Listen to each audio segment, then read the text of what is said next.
não é? E de nós também podermos absorver o máximo que eles vão ensinando para a gente. Ontem à tarde eles iam sair, mas aprove a Deus que não fosse dessa forma.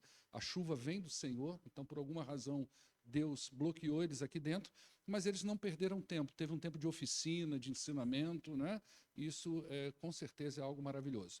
Hoje eles já ministraram em algumas classes de escola bíblica. Aqui eu pude presenciar 2 apenas, que eu queria ir lá nos jovens. Quem foi que deu aula lá? Foi a Sofia, o nome, né? Foi a Sofia que deu aula lá, eu não consegui chegar até lá, porque eu acabei ficando travado aqui na classe de baixo, mas são aulas que chegaram na minha mão antes, que eu pude analisar essas aulas e ver que era um material realmente que podia abençoar a vida da igreja, ok? Vamos orar pela vida do Maico e passar a palavra para ele.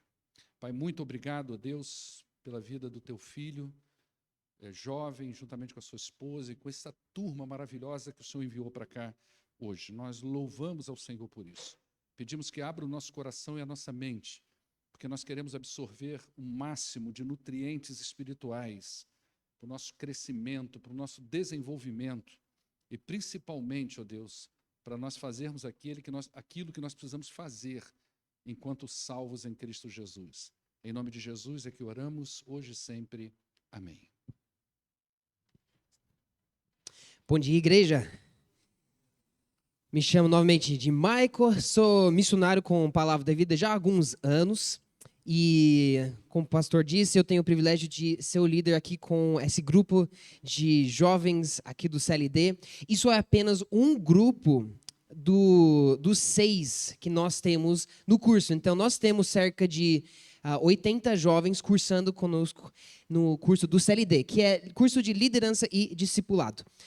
Então, é um tempo de 1 ano, os jovens passam conosco lá no Palavra da Vida. Quantos irmãos já conhecem o PV lá em Atibaia? Várias, legal. Então, eles passam 1 ano lá, é um curso de internato, moram ali, e a gente estuda a palavra de Deus junto, aprende a viver a palavra de Deus junto e também servir ao outro. Então, é um tempo muito especial. E obrigado, da nossa parte, obrigado em nos receber aqui, abrindo as suas portas, suas casas, para nos receber, nos permitir também desfrutar da igreja de vocês, do tempo aqui, e poder servir vocês um pouco. A gente agradece muito essa oportunidade, essa disposição. Então, hoje, vocês estão terminando uma semana de oração, baseado nesse texto aqui, João 3,16, né? E hoje de manhã nós tivemos um tempo de reflexão em cima disso. E a gente estava olhando um pouquinho para o texto, refletindo antes desse momento. E aquele texto chamou a atenção, porque eu acho que é uma história muito interessante. Vem no encontro de Jesus com um líder religioso que tem dúvidas sobre quem é Jesus, né? E a gente conhece bastante esse versículo, né? Porque Deus tanto amou o mundo de tal maneira que ele deu o seu Filho unigênito, para que todo que nele crê não pereça, mas tenha vida eterna. Logo antes desse versículo, né? Jesus está conversando com aquele líder, o nome dele é Nicodemos, e ele lembra o Nicodemos de uma história do povo de Israel lá no deserto. E aquele povo estava passando por um momento de bastante sofrimento. Por quê? Porque eles estavam reclamando da sua situação, reclamando de como as coisas estavam. E Deus mandou cobras no meio deles, e essas cobras começaram a picar o povo, e eles começaram a sofrer e morrer com isso. E, de repente, eles começam a voltar os olhos para Deus e clamar a Deus: Deus, socorro, ajuda. E Deus, ele toma uma providência meio esquisita, meio diferente. E ele manda Moisés, o líder do povo, a pegar um material de metal e fabricar um serpente de bronze. E erguer essa serpente num poste, né? Ele coloca ali no meio do povo. E a provisão de Deus, ele chama o povo para, se você for picado, você deve olhar para a serpente que está lá E você vai ser curado. Você não vai mais morrer com isso. Muito obrigado.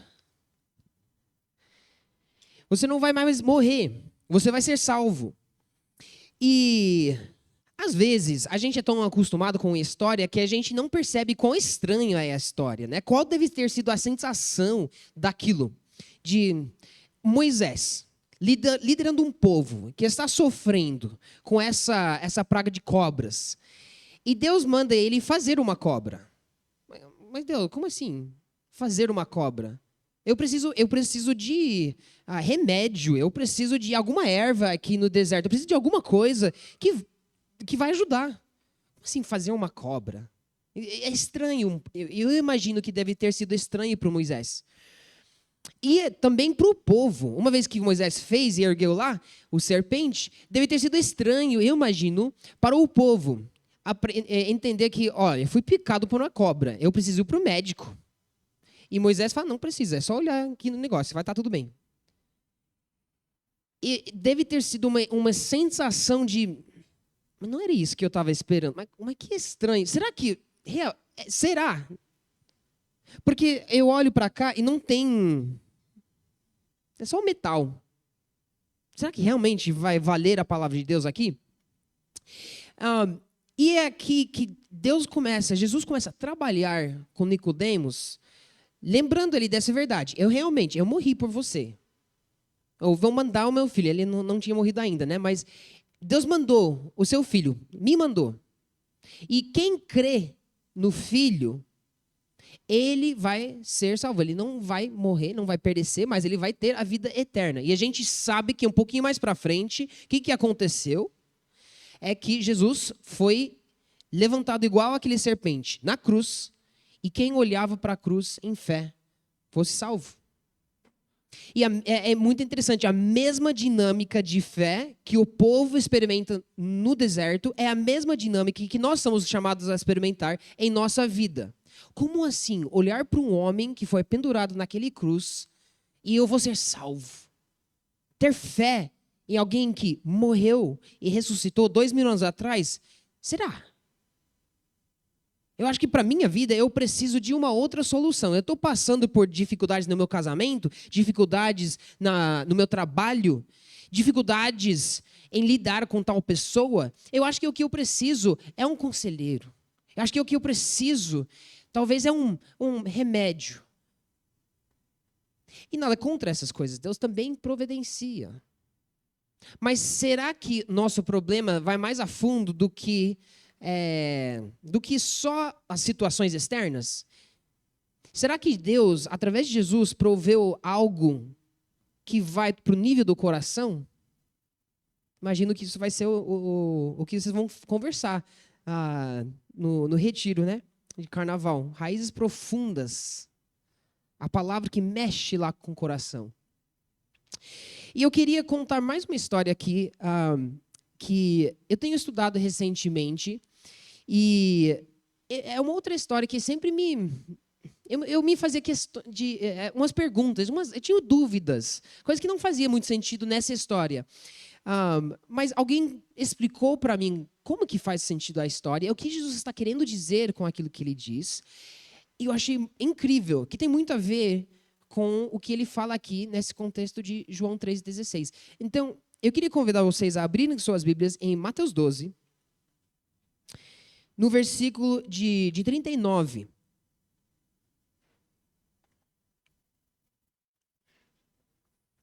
Jesus também está lidando aqui com líderes religiosos. Estamos fazendo aula lá no seminário, aprendendo como melhor estudar a Bíblia. E uma das coisas que eles ensinam, que a gente achou bastante interessante, que tem me ajudado muito na minha leitura bíblica, é entender que histórias são histórias. E o que isso quer dizer? Às vezes, no nosso mundo, a gente é muito acostumado com os pontos, né? As verdades. Ponto A, depois ponto B, depois ponto C. Então, logicamente, vai ser isso. E tem lugar e tem espaço para as histórias. Porém, muito da Bíblia é contado em forma de história. Então, o que uma história é? Uma história não é só para ler a história, achar aquele versículo-chave e dizer, esse aqui é o ponto. Aí coloco aqui. Lê um pouquinho. Agora esse é outro ponto. As histórias devem ser lidas como histórias. Ou seja, quando a gente está lendo, nós entramos no mundo das personagens. Nós devemos tentar entender qual que deve ter sido o pensamento ou a reação para alguma coisa que aconteceu na história. Porque as histórias vão apresentar várias reações diferentes, personagens diferentes que, diante de uma situação, reagem de formas diferentes, e nós somos chamados a escolher. Então, você vai fazer o quê diante dessa situação? E é isso que acontece aqui. É uma história, e uma história um pouco estranha. Jesus diz algumas coisas estranhas aqui. Mas, tentando lembrar que é uma história, a gente vai conseguir melhor entender o que Jesus está querendo de nós como o povo dele. Na verdade, eu vou começar no versículo 38 de Mateus 12. Diz o seguinte: então alguns dos fariseus e mestres da lei lhe disseram: Mestre, queremos ver um sinal miraculoso feito por ti. Para ali rapidinho. Só percebe o pedido, né? Mestre, Jesus, nós queremos ver um sinal miraculoso. Se você conhece o Evangelho de Mateus, se você conhece o contexto, você sabe que Jesus não tem problema em fazer sinal. Ele já tem feito, vários inclusive, e sinais incríveis. Ele tem feito muitas coisas, e a gente sabe que esse pedido, a princípio, qual o problema com ele? Vamos ver a reação de Jesus, porém? Versículo 39. Ele respondeu: uma geração perversa e adúltera pede um sinal miraculoso. Opa, peraí. Isso não era a resposta que eu, como leitor, estava esperando de Jesus. Que resposta dura. Nenhum sinal lhe será dado, exceto o sinal do profeta Jonas. Pois assim como Jonas esteve 3 dias e 3 noites no ventre de um grande peixe, assim como o Filho do Homem ficará 3 dias e 3 noites no coração da terra. Vamos parar ali, rapidinho. Eles fazem um pedido que não parece ser nada demais. Jesus tem curado pessoas. Jesus levanta pessoas dos mortos. Sinal miraculoso não é algo que Jesus tem problema em fazer. Mas ele tem um problema quando esse pedido aqui é feito. Por quê? É a pergunta que a gente deve se fazer. Por que Jesus reage assim? Se você conhece as personagens das histórias, você percebe que não é qualquer pessoa, não é qualquer grupo que está fazendo esse pedido. Quem é que está fazendo o pedido? Os fariseus e mestres da lei. E a gente acabou de ter passado na nossa leitura, não fizemos hoje de manhã, né? Mas um pouquinho antes, no início de capítulo 12, esse mesmo grupo é confrontado por Jesus. Jesus vai lá para a sinagoga, para a igreja do templo, e eles estão ali, os mestres da lei, Jesus, e tem uma cultura naquele povo. Uma cultura que diz, você não pode trabalhar no sábado. Na verdade, é lei de Deus isso. Descansa. Porém, Jesus está tentando mostrar para esses líderes que, vocês não estão prezando pela lei que Deus deu, mas pelo seu jeito de cumprir aquele lei. E talvez Deus está mais generoso com a forma de viver esse dia de descanso. E Jesus faz uma pergunta. Tem um homem aqui, a mão dele está doente. Eu quero curá-lo. Eu quero ajudá-lo. Será que o sábado, o dia de descanso, é um dia para fazer coisas boas? Posso ajudar o homem? E a gente sabe que os fariseus não estão tudo bem com isso. Porque para isso, eles teriam que passar por um certo sentimento de humilhação. Porque para eles, esse é o jeito de viver. Eu preciso cuidar, eles têm os seus jeitos. Não pode, para o judeu, eles têm muitas regrinhas. Não podia carregar tanto de peso, tal distância. Não podia andar tantos quilômetros. Eu nem sei todas as leis de cor, mas a cultura deles era bem assim. Hoje em dia, os judeus continuam com esse tipo de coisa. No dia do sábado, você não pode pegar o elevador. Por quê? Você não pode apertar o botãozinho, porque se apertar o botãozinho, vai acender uma luz, e para acender luz, tinha que sair alguma faísca lá. E para criar aquela faísca é trabalho. Então, nós não vamos fazer isso. Então, vamos pegar a escada. E para mim parece mais trabalho ainda. Não é minha cultura, mas é um exemplo de o tipo de mentalidade que às vezes a gente preza por algo que a gente entende que Deus quer, mas a gente quer manipular e controlar a situação. E Jesus está mais interessado em outras coisas. E aqui, o que Deus estava interessado em fazer era uma coisa boa. Servir alguém. Curar a mão de um homem. É um dia de descanso, um dia para restauração. É para isso que serve o sétimo dia. Mas os fariseus não querem largar mão do seu jeito de fazer as coisas. Então, eles preferem não ser humilhados e impedir que o homem seja curado. Essa será a consequência daquilo. Então, Jesus fala, sabe o quê? Eu sou Deus, eu fiz o jeito, esse dia para restaurar alguém, eu vou curar. E ele faz. E aí os homens têm uma reação muito forte. Se você ler aí Mateus 13, ou 12, versículo 13, ele diz o seguinte: então ele disse ao homem, estenda a mão. E ele estendeu, e ela foi restaurada. E ficou boa como a outra. Então, olha a reação deles. Então os fariseus saíram e começaram a conspirar sobre como poderiam matar Jesus. Não é porque ele curou uma mão, mas é porque ele fez algo que humilhou eles. E eles não estavam dispostos a passar por essa humilhação. Quantas vezes nós não estamos dispostos a passar por esse mesmo tipo de humilhação? Porque Jesus vai mandar várias coisas, vai pedir várias coisas da gente. Vai lá, seja amigo daquela pessoa que não tem amigos. Aquela pessoa na escola que todo mundo exclua, seja amigo. Vai lá, converse com aquela pessoa e evangeliza. Fala de mim. Fala da cura que eu trago. Fala da restauração. Não, mas Senhor, eu preciso estudar aqui. E a gente não quer passar por momentos onde nós estamos a risco de passar uma humilhação.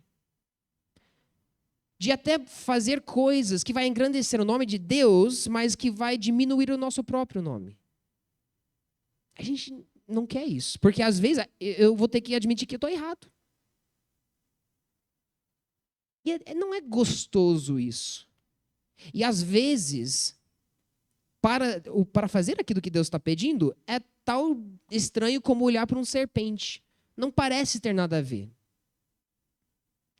Mas Jesus está atrás, novamente, de uma resposta, uma atitude do coração.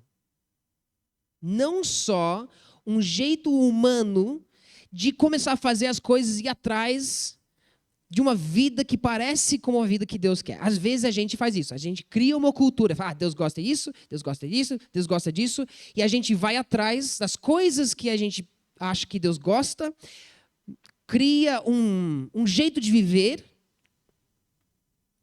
e Deus começa a mexer. Deus começa a bagunçar a nossa vida. E a gente começa a passar por dificuldades. A gente começa a passar por sofrimento. E a gente começa a questionar Deus e queixar a Deus. Deus, será que? Deus, não pode ser. Deus, é olhar para um serpente? Como assim? Deus, o seu amor por mim foi comprovado numa cruz? Não, Senhor, eu quero que o Senhor comprove o seu amor aqui, comigo. Me dá um remédio para a minha situação. Me dá uma solução para esse beco sem saída. Me dá um jeito de não sofrer. Manda embora as cobras. Deus não tinha mandado embora as cobras. Deus falou, quando você for picado, você olhe lá. E a gente tem dificuldade com Deus que age assim, porque ele sai do nosso controle. É muito difícil. Mas Deus está atrás de algo. Jesus está atrás de um certo tipo de pessoas. Por isso que ele tem essa reação tão forte.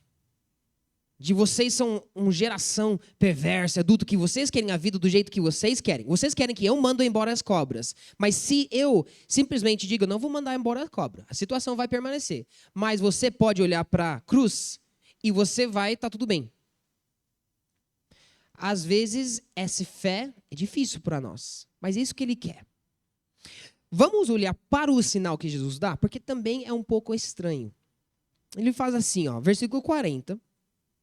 Pois assim como Jonas esteve 3 dias e 3 noites no ventre de um grande peixe, assim o Filho do Homem ficará 3 dias e 3 noites no coração da terra. A gente, pelo menos eu, né? Eu sempre cresci achando que Jonas era um cara assim. Nossa, como Deus proveu para aquele homem. Um peixe no meio do mar. Tipo, como? Um milagre. O que Jonas passou foi incrível. Eu queria passar por coisas assim. Não queria ser engolido por um peixe, né? Mas eu queria passar por milagres assim. Mas se a gente realmente lembra e sabe nossa história de Jonas, a gente sabe que Jonas não era tudo isso, não. Por que Jonas estava naquela situação, na barriga do peixe? Ele estava fugindo de Deus. E esse homem que está fugindo de Deus, por que ele estava num barco fugindo? E Deus mandou uma tempestade. Como que ele entrou no mar? Ele fala para os caras ali, me joga no mar. Porque ali vai resolver a sua vida. Nessa altura da história, Jonas não sabia do peixe. Jonas não sabia que lá embaixo estava esperando para ele entrar no mar. Então ele não sabia da salvação. Não parece que para Jonas a tentativa não é de se lançar sobre Deus. Vou ver o que Deus faz. É mais uma tentativa de Jonas fugir de Deus. Quer saber? Se não dá certo para eu pegar esse barco e ir embora, eu vou acabar com tudo. Mas nem ele tem a coragem de acabar com tudo. Ele pede para os caras jogar ele. Então, os outros vão ter sangue na mão deles e eles jogam ele. E é ali que Deus entra na história. Onde Jonas, você queria a morte, eu tenho outro plano. Ali ele manda um peixe. E ali no peixe, Jonas passa por uma certa arrependimento.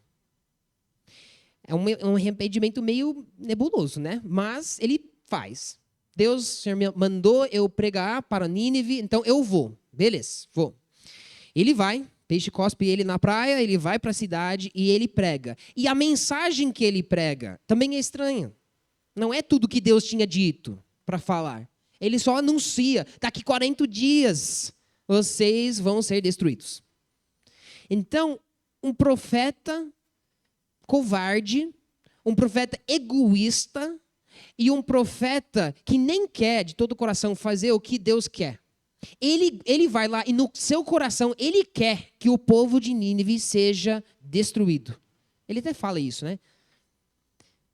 Ele não quer que Deus perdoa. Ele intenciona a morte para aquele povo.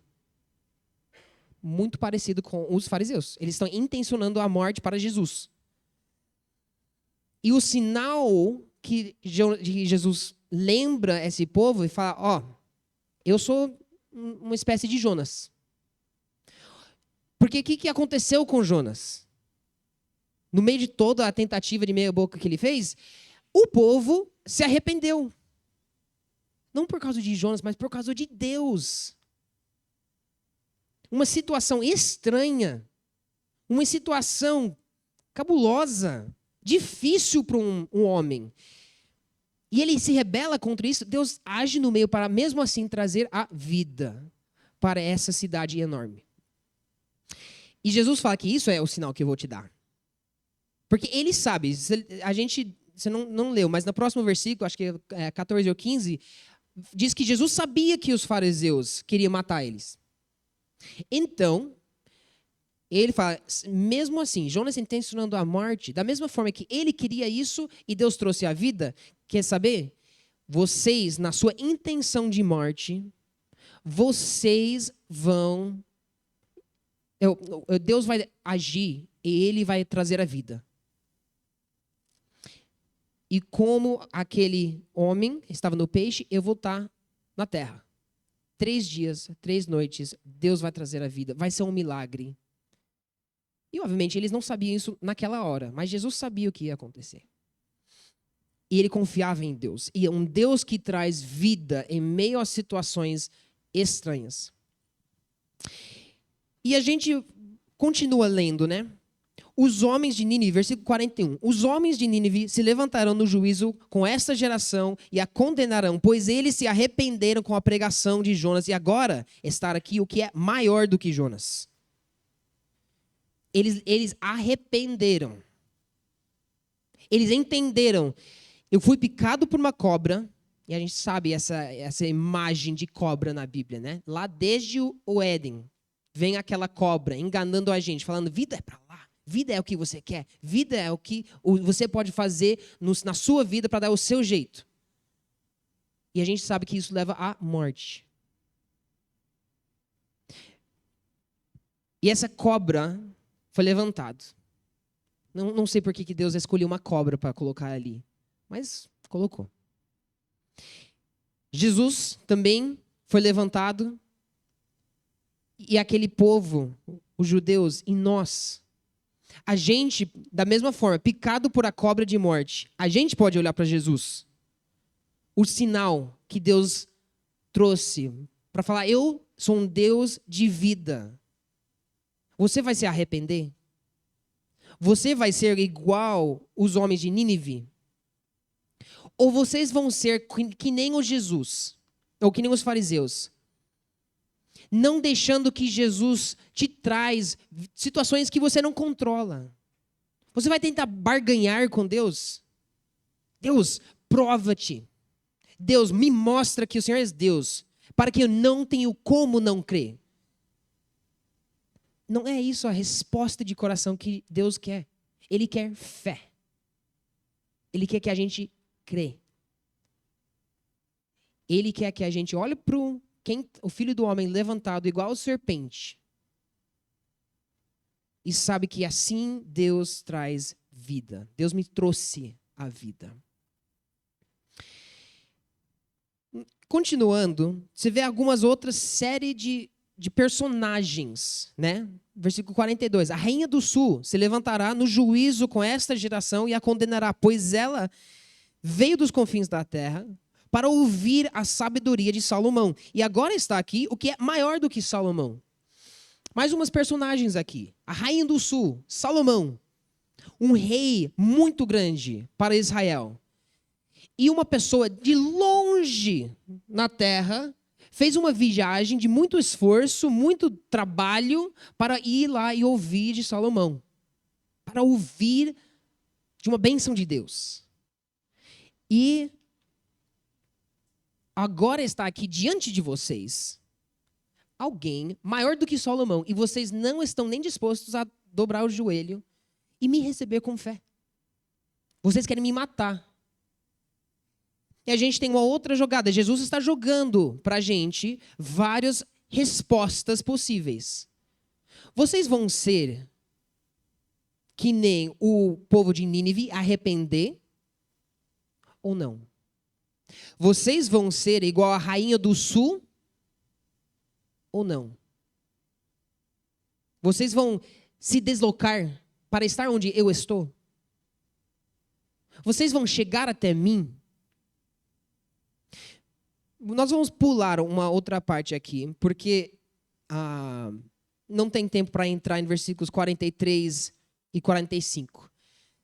É muito interessante que Jesus está contando uma parábola sobre a nossa condição. Se a gente chega perto de Deus, olha, pode ser muito gostoso. Pode ser, o Espírito de Deus está agindo no seu meio, mas vocês não querem realmente me deixar entrar. Vocês só querem experimentar as bênçãos que eu posso trazer, mas vocês não querem deixar que eu habito em você. E ele conta uma história sobre o que acontece com o homem que é um espírito imundo, um demônio está habitando nele. Na verdade, rapidamente, olha ali. Quando um espírito imundo sai de um homem, passa por lugares áridos, procurando descanso, como não encontra a casa, ele volta, diz para si mesmo, voltarei para a casa de onde eu saí. Chegando, encontra aquela casa desocupada, varrida, em ordem. A vida mudou. chegou perto de Deus, o dedo de Deus chegou e mudou. A gente começa a experimentar isso na igreja. Vidas começam a mudar. E é coisa boa. Mas, às vezes, muda porque, exteriormente, a gente nos coloca num lugar diferente, com pessoas diferentes. Mas o coração nunca mudou. O coração nunca olhou para o Filho do Homem, erguido na cruz, em fé, em arrependimento. O que acontece? O que é capaz de acontecer? Isso é assustador. Então, aquele espírito, ele vai e traz consigo outros 7 espíritos piores do que ele, e encontrando, passam a viver ali. E o estado final daquele homem torna-se pior do que o primeiro. E assim acontecerá com esta geração perversa. A atitude desta geração perversa é barganhar com Deus. Deus, prova-te. Deus, eu não vou passar por humilhação. Eu prefiro as coisas do meu jeito. Eu não quero sofrer. Não é assim que eu entendo que Deus deve ser. E Jesus fala que se você agir assim comigo, tem coisa pior esperando para você. Porque eu não habito ali. Porque seu coração não está disposto a se humilhar e arrepender. E olhar para a cruz de Cristo. Eu posso te trazer vida, mas talvez a cobra permanece um tempinho ainda. O que você quer? Você quer resolver a cobra logo, do seu jeito? Ou você quer a minha vida em ti? Para terminar a história, versículo 46. Falava ainda Jesus à multidão quando a sua mãe e seus irmãos chegaram do lado de fora, querendo falar com ele. Alguém lhe disse, tua mãe e teus irmãos estão lá fora e querem falar contigo. Ok, alguém querendo falar com Jesus, parece ser muito legal. Só que, a gente sabe, através de outros escritores, autores dos evangelhos, acho que é Marcos que fala aqui, a família de Jesus ainda não acreditava nele. E tudo que está acontecendo, ele está começando uma muvuca, os fariseus estão querendo matar o nosso irmão, meu filho, que isso? Ele está fora de si. Então vamos lá, vamos tomar posse dele, vamos ajudar ele a ver que, calma Jesus, calma. Essa é a atitude da sua família. Isso não é um encontro de, meu filho está aqui na cidade visitando, eu vou chamá-lo para o almoço. Não é isso. Eles estão tentando impor sua ideia sobre Jesus. E qual é a resposta de Jesus? Quem é minha mãe? E quem são meus irmãos? Perguntou ele. E estendendo a mão para os discípulos, disse, aqui estão minha mãe e meus irmãos. Pois quem faz a vontade do meu Pai que está nos céus, este é meu irmão, minha irmã e minha mãe. E a gente tem, de novo, um contraste. Você vai ser igual à família de Jesus, que quer falar, não, Jesus, está fora de si. Vem cá, vamos conversar. Ou você vai ser igual à rainha do sul, que fala, lá Deus está fazendo algo, eu quero ir lá e ver. Eu vou obedecer. Eu vou me arrepender. Mesmo que me custe, mesmo que eu passe por um sofrimento de uma viagem, mesmo que é difícil, eu quero. Essa é a promessa de Deus. Esse é o sinal de Jonas. Esse é o que Deus está fazendo no nosso mundo. E é incrível. É libertador. É fora de nós. É divino. E isso é o que Deus faz. Eu vou te dar vida eterna. Você vai viver para sempre. Mas também vida eterna tem a ver com qualidade de vida. Uma vida externa, divina, que não morre, que não seca. Como um rio de água viva que sai jarrando dentro de si e sai e alimenta o mundo. Esse é o tipo de vida que Deus quer nos trazer. Eu ouvi uma história, só para ilustrar, né? Como que às vezes a gente faz isso? A gente estava nessa sala de aula, foi a mesma aula, e uma das moças lá compartilhou sobre sua igreja, acho que foi lá no Rio, não lembro onde estava, mas ela contou sobre sua igreja. E ela veio de um contexto de muita destruição de famílias, muitas intrigas, muito divórcio. O que precisava ali? Eles queriam restauração das famílias. É algo que Deus quer? Sim, algo bom. Porém, por algum motivo, aquela igreja estava passando por aquilo. E como a igreja reagiu? Eles começaram a estudar nos EBDs e tudo mais. E a moça percebeu que, olha que coisa, toda vez que a gente prega algo, tanto faz o texto, eles sempre chegavam no mesmo lugar. E Deus vai trazer restauração para a sua família. Ele vai te dar o seu marido de volta. Ele vai trazer os seus filhos da droga. Ele vai restaurar tudo. Não importava o que o texto estava dizendo, sempre chegava nesse ponto. E, às vezes, ela estava questionando isso. Mas como assim? Não tem nada a ver. O texto não está falando isso. Não é uma coisa ruim. Mas o texto não está dizendo isso. Era um exemplo que ela trouxe de, às vezes, a gente vê algo bom que Deus quer. É bom. Mas talvez é uma cobra que Deus não quer mandar embora agora. Eu não sei por quê. Eu não sei porque Deus vai permitir que isso acontece, mas acontece, é o nosso mundo. Minha resposta vai ser, olha, Deus não gosta de famílias destruídas, então eu vou fazer de tudo, eu vou torcer até a palavra para que Deus restaure a minha família. E se Deus não faz? O que acontece para a fé? Se a fé for colocado em nossa habilidade de contornar a vida para que as cobras são mandadas embora, a gente corre um risco bem grande. Não parece, mas Jesus nos fala, no nível do coração, o que está acontecendo ali é que vocês querem vida do seu jeito. Cuidado.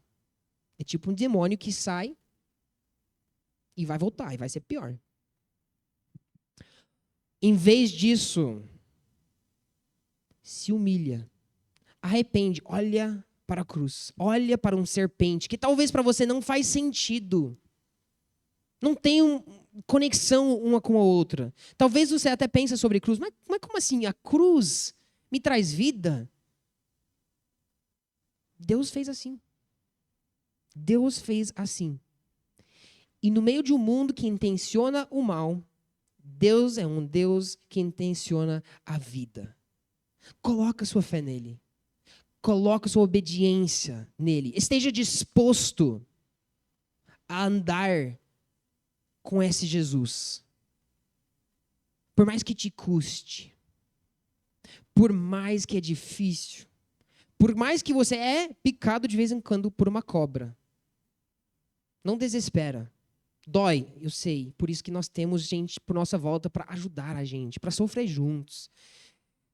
Mas no fim, não é contornar a situação, é ter fé no Filho do Homem, que foi mandado por Deus para que você não pereça, mas tenha vida eterna. Amém? Vou orar aqui para fechar. Senhor Deus, sofrer não é gostoso. E, Senhor, eu não gosto. Eu não gosto das cobras na minha vida.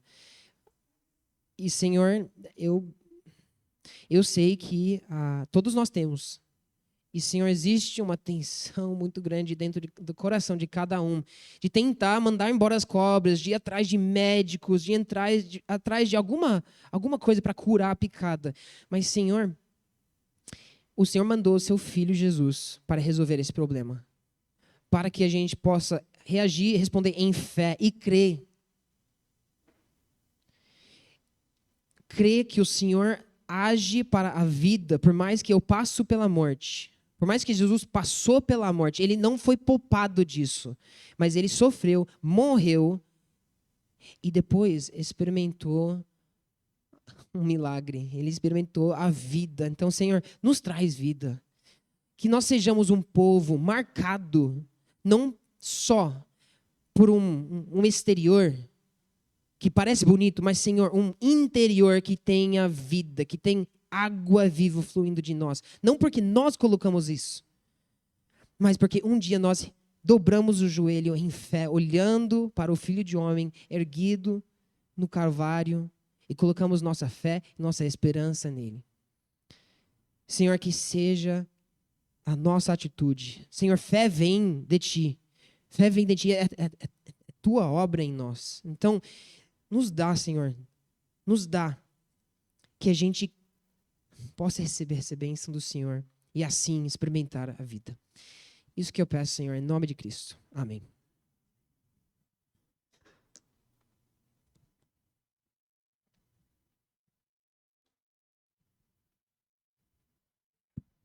Ei. Agradecemos ao Michael por essa palavra e pedimos que Deus aplique no seu coração. Queridos, nós vamos orar para encerrar e quero lembrar você, acho que todos nós estamos sabendo o que está acontecendo em Israel, não é? E se há uma coisa que Deus